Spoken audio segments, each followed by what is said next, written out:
What is a film slate?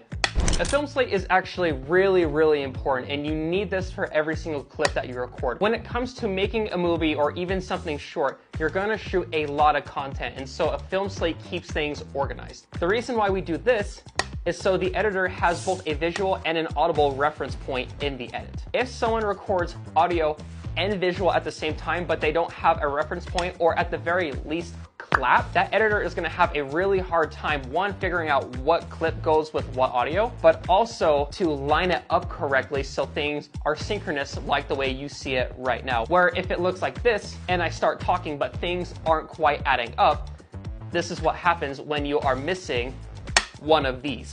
A long time ago, they used to just be the stick portions, but since then, since we've advanced in technology, we've had to add a little bit more. The information on the slate is the roll, which back in the early days was the actual roll of film, but right now, where technology has advanced, we've turned the roll into your recording device, whether it's an SSD, compact flash card, or whatever piece of hardware you decide to record your content on. The scene intake is pretty simple. What scene is it? And also what take or attempt is it? Going further down the slate, you have production, director, camera, FPS, the date, and then the small section down here at the bottom. The production is simply the title of the project. The director is obviously who the director is. The camera is actually your cinematographer or your director of photography, also known as a DP. And then FPS is the frame rate that you are recording at.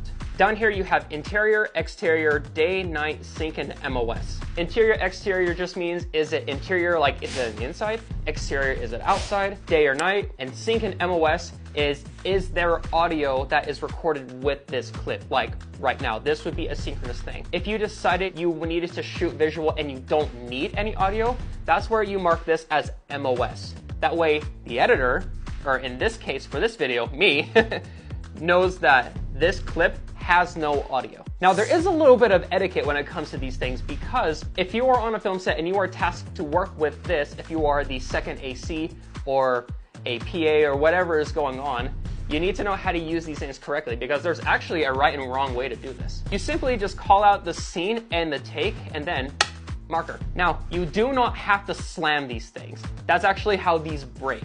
The only times you really need to slam these is if you're really far away from the mic. Most of the time, you can just do soft sticks, which are just these little things.